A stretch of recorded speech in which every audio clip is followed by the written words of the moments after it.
1847, que es cuando esta idea de esta organización cultural llamada la Sociedad del Genio Emprendedor y del Buen Gusto, creada en 1845, se materializa 2 años después en Universidad Central, en Universidad Estatal del país, reconocida ya por el gobierno de don Juan Lindo y Zelaya, quien de hecho también funda la Universidad del Salvador, lo que hoy en día es la UES, Universidad del Salvador.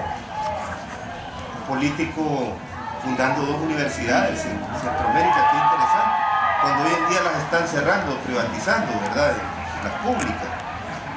Entonces se materializa esa idea y a partir de entonces creo yo que arranca pues lo que podríamos denominar la primera etapa de la universidad.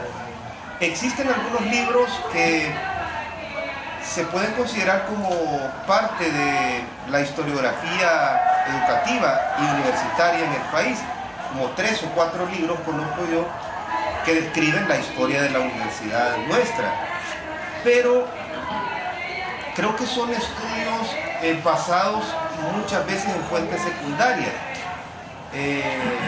a diferencia de lo que está haciendo, por ejemplo, nuestra amiga Elsa, que está estudiando la historia de esa etapa de la universidad, pero a partir de fuentes primarias. Y se ha estudiado, creo yo, en una visión, como apuntaba Oscar, de resaltar a los grandes protagonistas, pero no ver el trasfondo del asunto, no ver, por ejemplo, lo que hoy en día llamamos el currículum, ¿verdad? No ver las transformaciones culturales que acomete la universidad y no ver también ese impacto educativo, ese impacto social, estructural en realidad, que sufre la sociedad hondureña a partir de la creación de nuestra universidad. En el siglo XIX, yo he trabajado, incluso con Oscar escribimos hace varios años una especie de historia universitaria del siglo XIX, ¿verdad? Nada más. Forjadores de la Universidad de ¿Quiénes fueron los forjadores, en efecto, de la universidad del siglo XIX? Y contamos ese asunto.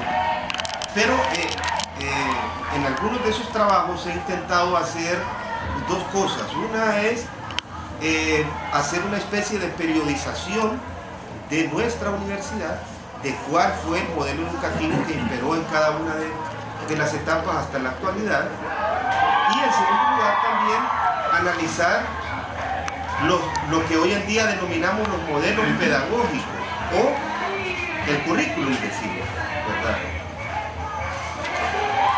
Y a veces se ha dicho tajantemente que la universidad nace con un pensum escolástico, ¿verdad? Es decir, una universidad, un centro educativo basado en la formación de humanidades, básicamente de humanidades, y más cercano a la teología. Lo que se formaban era, por ejemplo, bachilleres, lo que hoy en día llamamos bachilleres universitarios, y básicamente 3 áreas de humanidad, que eran filosofía, ¿verdad?, gramática, derecho, y se empiezan a meter un poco lo que se denomina como ciencias duras, ¿no?, matemáticas y un poco de ciencias naturales. Yo creo que en ese tiempo era bastante natural que se formara una universidad con un modelo más o menos cercano al escolasticismo, dado el mismo origen del padre Reyes. Él se forma en la Universidad de León en Nicaragua, pertenece a la Orden de los Recoletos, que es una orden no tan conservadora, en efecto, como dice Oscar. Hay unas órdenes de la Iglesia Católica que son más progresistas, diríamos, que otras más reaccionarias, el Opus Dei, hoy en día, por ejemplo. Es casi incomparable un sacerdote del Opus Dei que uno jesuita, por ejemplo. Los Recoletos eran más o menos progresistas, y dado su origen, dada su formación, pero además también, dada la pobreza material de Honduras, era realmente difícil desarrollar un modelo universitario, un modelo educativo positivista, que era la ideología que se estaba imponiendo en Europa a partir de esos años precisamente, 1850. Es decir, basado en un modelo que desarrolle la experimentación, las ciencias naturales, las matemáticas, la medicina, física, biología, química, etc. Por tanto, gran parte de los primeros estudiantes que se formaron en esa universidad pertenecen a estas áreas de humanidades. Eran abogados, fundamentalmente eran abogados o bachilleres en filosofía, en teología, y tal vez estudiaban un poco de matemática. De hecho, uno de los primeros libros que se publica en Honduras antes de la creación de la universidad es un libro de matemáticas, un libro de texto de matemáticas. Primeros rudimentos de aritmética de Domingo Dárdano, publicado en 1836. Pero no es cierto, no es totalmente un modelo escolástico. De hecho, en 1851 se publica lo que se podría considerar como el primer libro de texto de nuestra universidad, y lo publica el mismo Padre Reyes, y es un libro precisamente, es un manual de física. Se llama Elementos de Física.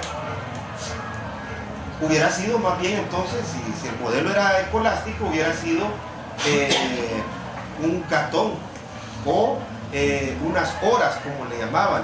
Era para en las horas de la tarde, de la noche, pues que la gente está encerrada en su cuarto, empezar a leer historias de santos, o un devocionario, o un libro de teología o filosofía. No, es un libro de física, ¿verdad? Latín y gramática. Y también la otra área es la gramática. Esto de la retórica, ¿verdad? La gramática era importante en la formación de estos muchachos.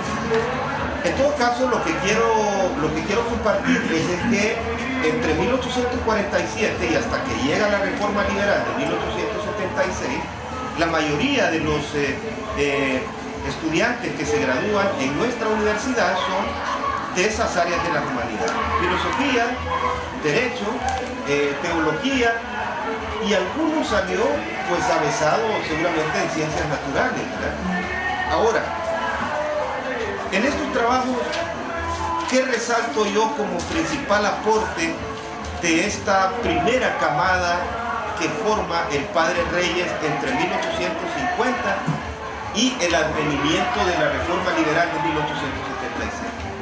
Bueno, para mí, según algunas fuentes que he visto y documentación también de la época, es que se forma lo que en uno de mis trabajos, una historia del libro en Honduras, denomino como la clase letrada del siglo XIX.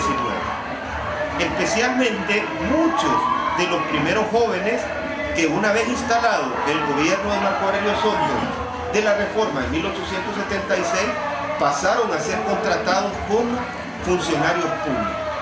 Y son ellos los que empiezan como la segunda etapa del proceso de modernización del país con la Reforma Liberal. ¿Quiénes son estos personajes? Hay muchísimos, pero muchos de ustedes conocen estos nombres que para mí son como los más importantes. Varios de ellos fueron presidentes o ministros en diferentes gobiernos.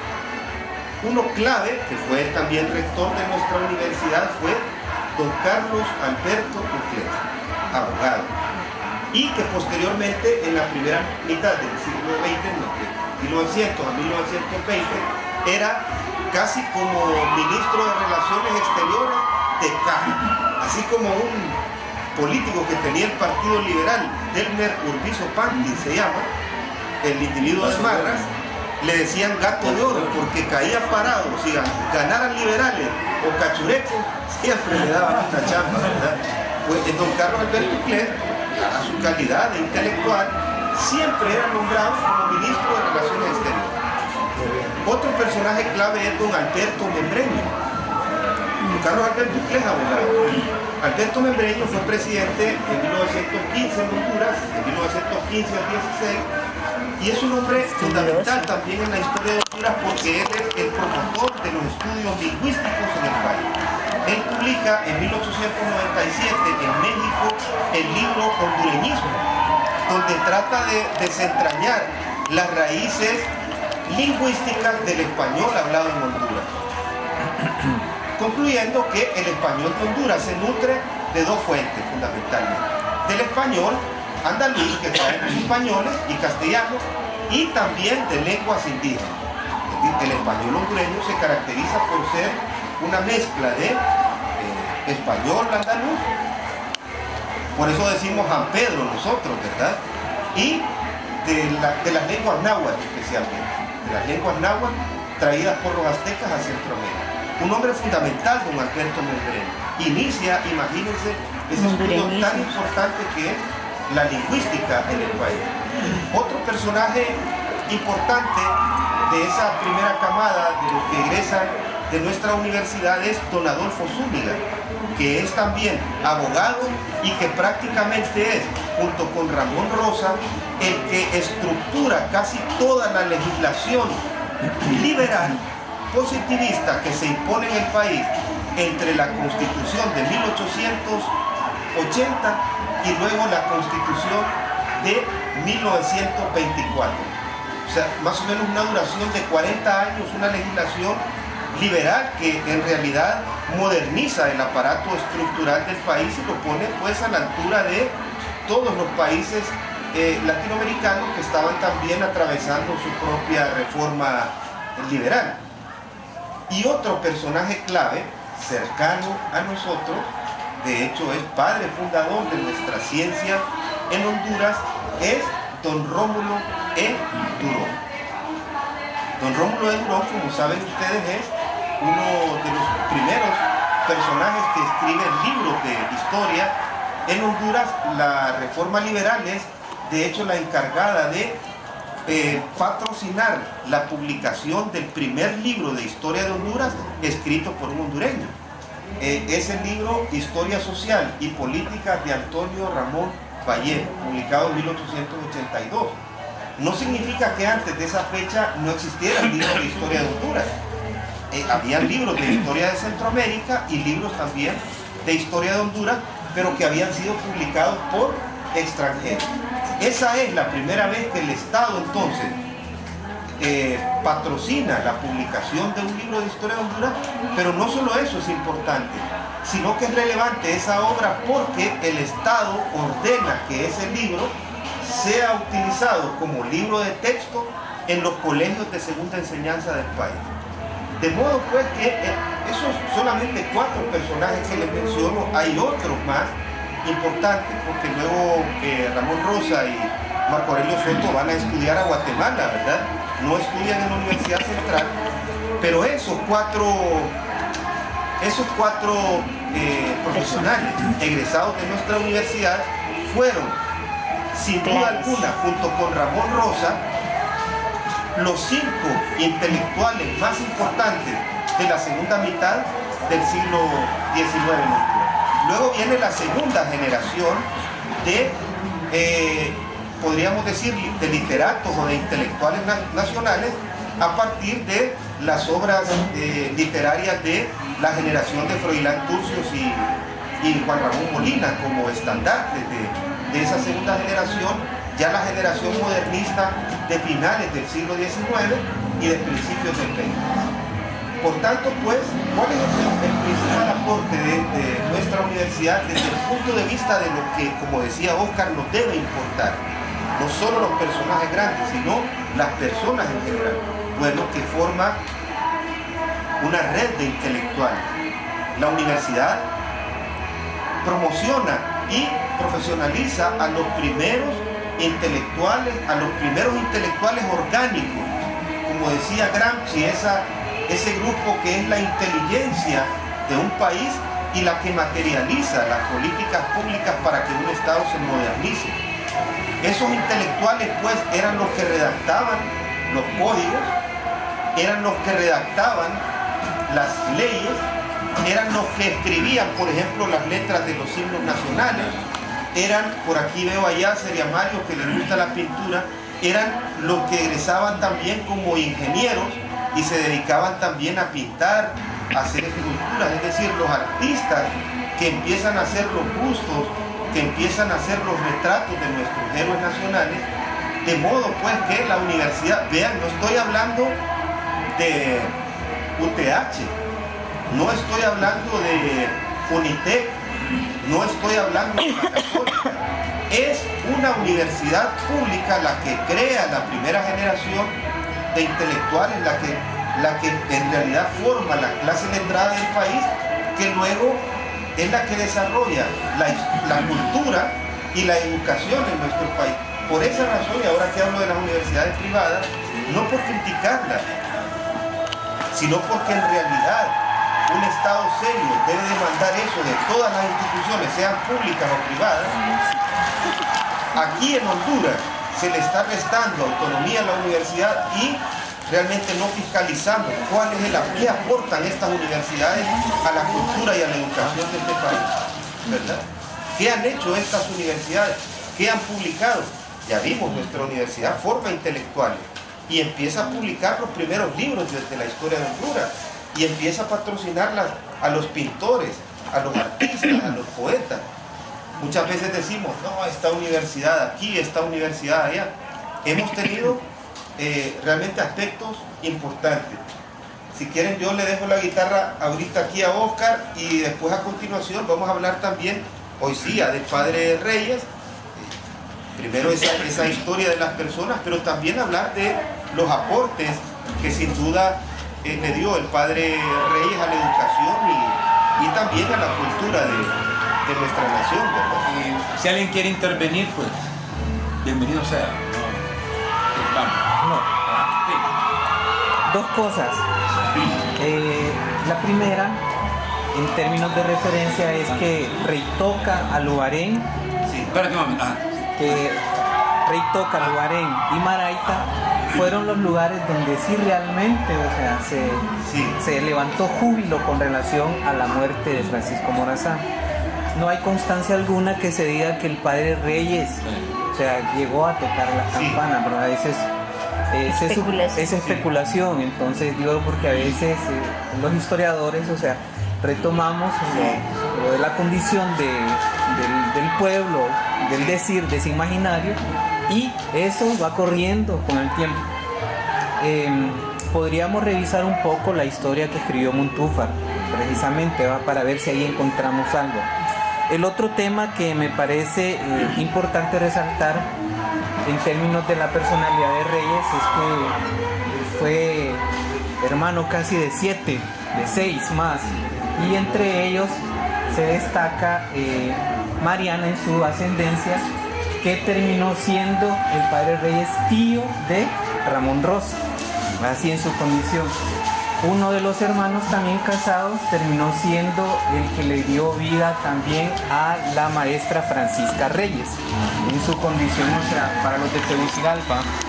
Y el otro elemento es que en su parentela también, por descendencia, llegó a ser pariente de Eliodoro Valle, o sea, en ese circuito de personajes. Entonces yo creo que es importante ir reconociendo esa parte genealógica. El otro elemento que quiero resaltar bien es que nosotros no podemos aislar esa condición de las ideas para 1700, si bien es cierto, la escuela escolástica influye en gran medida en ese proceso de ideas. La alta escuela escolástica funda dos cosas que son elementales: la fe y la razón. Y la fe se va alimentando con todo el proceso de modernización de la iglesia, y la razón se va alimentando con todo el avance técnico-científico, que al final se ve reflejado también en nuestra condición de país. La Universidad de Alcanares es como la modelo para 1600, ¿no? Y hay un circuito de ideas que transcurren en el proceso de fundaciones de universidades. Perú, Colombia, México, la más antigua para Centroamérica, Guatemala. Después, viene la Universidad de León, que ya la mencionaba, 18-19, y viene la universidad que me parece, estas dos universidades, la de León y la de Guatemala, son universidades fundadas por la corona, en su condición, o sea, de mandato. Y viene la de 1842, que es la Universidad de San Salvador, junto con la de Honduras en el 47. Tienen una particularidad, que es Juan Lindo el que le da paso precisamente a la condición de la fundación de la Universidad de San Salvador, y posteriormente es la que retoma también la condición de la creación de la Universidad Nacional sin autonomía. Ojo, en aquel tiempo no tenía autonomía, de la Universidad Nacional de Honduras. Retoma esa condición y la plantea. Para aquellos, por ejemplo, que quieren ahondar en eso, genial es que lean la biografía que escribió Rómulo Durón sobre Juan Lindo, y ahí se ve reflejado precisamente todo el pensamiento moderno, iluminado en términos de ideas, en darle al país un centro de educación superior de alto nivel, que después vendría Ramón Soto a darle un complemento. Ya. Gracias. Bueno, yo felicitarlos a ambos por este esfuerzo para hacernos conocer mayores detalles de la vida y la obra de el padre Reyes, Sofía Sayers, ¿verdad? Y gracias por todos esos datos también, Jorge, tan interesantes de poder juntar estos aportes de la universidad a la sociedad. También la universidad ha egresado a otros personajes que en este momento no es oportuno mencionarlos, ¿verdad? Por su nefasto papel en nuestra historia, ¿verdad? Hay que decirlo, ¿no? Creo yo que de aquí han salido de los dos tipos de ciudadanos y de ciudadanas. Bueno, yo quisiera solamente remarcar el tema de Sofía Sayers, ¿no? Sofía, el amor a la sabiduría, y Sayers, que es el juego del apellido al revés, ¿no? Y entonces, señalar que él estaba muy interesado en integrar a la mujer a la formación, pero a una formación tradicional, ¿verdad? Él todavía mantenía la idea de que la mujer debía ser educada para que educara mejor a los ciudadanos que debían de regir al país, ¿verdad? Y que debían de mantener el orden establecido. Una de las cosas por las cuales a él se le ha mencionado como un conservador es porque sus proyectos educativos fueron fundamentalmente apoyados por los gobiernos conservadores del siglo XIX. Entonces se ha, digamos, caracterizado su círculo inmediato por ser la mayor parte de estos hombres, en términos políticos que no culturales, sino ideológicos, no culturales, más bien conservadores, por todos los acontecimientos que habían ocurrido en el proceso anterior de la Federación. Entonces, por esa razón, aparte de que recordemos que todas las medidas adoptadas por la Federación de recuperar los bienes de la Iglesia, de incentivar el abandono de los bienes de la Iglesia por las mismas, por la expulsión de algunas grupos, organizaciones religiosas, ¿verdad? Que por eso cayeron, pues casi se caen las iglesias en el siglo XIX porque nadie las habitaba, y los conventos también. Entonces había toda una situación muy, digo yo, de parte de Reyes, muy particular, en el sentido de que no se podía pronunciar a favor de un gobierno que hubiese tomado todas aquellas medidas que claramente lesionaban los intereses de la Iglesia. Entonces él me parece que estaba en contra de la espada y la pared, ¿no? Entre la espada y la pared. Y la otra cosa que yo quería además decir en esa saga de los Reyes, ¿verdad?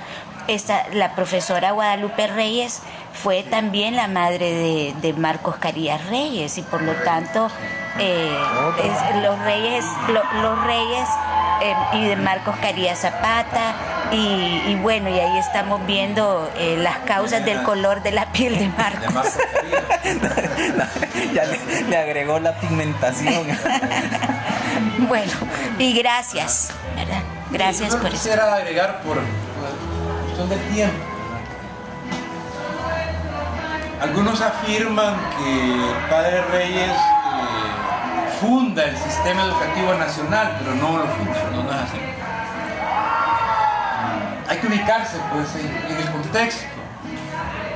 Lo que Reyes se apropia de su conocimiento y bien expresado por Henry y Anarela en un momento determinado de su vida, que sí es un forjador.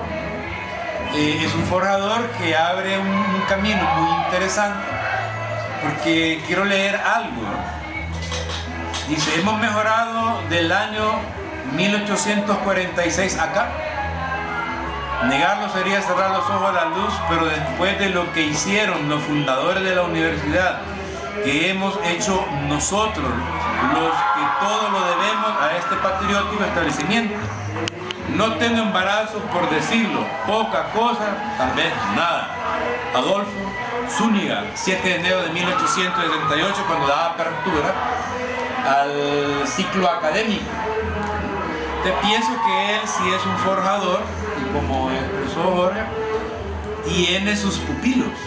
Y estos pupilos se forjan y cada uno de ellos en un tiempo y un espacio determinado. Porque recuerde que es hasta 1876, con la implementación del primer código educativo,